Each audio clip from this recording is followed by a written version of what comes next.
So how does this map to our daily lives?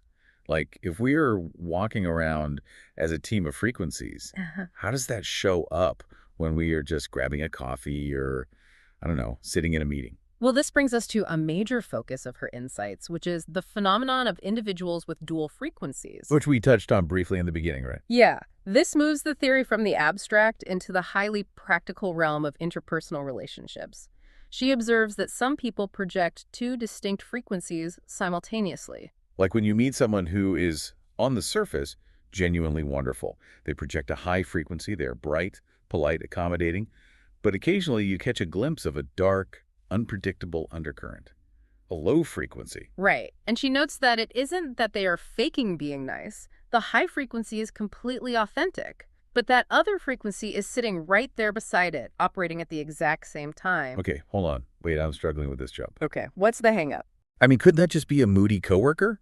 Or, like, someone hiding a bad temper? Why do we have to leap all the way to multiple consciousnesses or dual frequencies just because someone is having a bad day? No, that is a very natural question to ask. Like, are we just overcomplicating a grumpy disposition? Right. To understand why this isn't just a simple mood swing, we really need to define the metacognitive process happening when you interact with someone. Okay.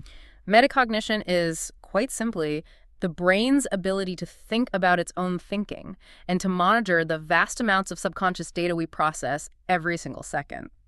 When LeoBunny talks about sensing dual frequencies, she is describing a highly developed metacognitive awareness. So walk us through the mechanics of that. What is the brain actually picking up on in that moment? Well, when you converse with someone, you are consciously listening to their words, right? But subconsciously, your brain is analyzing thousands of micro data points. Like body language. Way beyond just standard body language. You are tracking the dilation of their pupils, the microscopic tension in their jaw, tiny fluctuations in the timbre of their voice, their breathing patterns. When someone's internal board of directors is unified, all those signals align perfectly. But when the board is split, the signals misfire. Exactly. When a conscious intention to be polite overlaps with a suppressed frustration or, say, an unresolved trauma belonging to a completely different member of the team, those physiological microsignals become deeply inconsistent. Oh, I see. So the words convey warmth, but the micromuscle tension conveys hostility.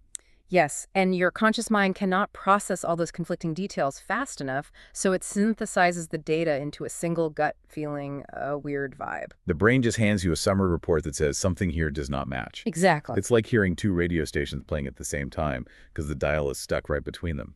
Both songs are playing authentically, but the overlap is just jarring. That's a great analogy. And LeoBunny is attuned to the friction between those overlapping stations. She invites us to view this human multidimensionality, not as a pathology or something abnormal to be feared, but as a standard energetic reality. Which is incredibly liberating, honestly. How so? Well, if you accept that people are complex chords of multiple frequencies, you stop demanding that everyone be a perfectly consistent, single-note character in the movie of your life. Yeah, that's so true. Sometimes one frequency is just louder than another. Yeah. Recognizing that allows for so much more grace and curiosity in how we interact with each other. You practice metacognitive flexibility, you observe the inconsistency without immediately judging it as malice or deception. Right. So the full conversation is on the podcast, available on Spotify and Apple Podcasts. A free workbook is waiting too. Link in bio.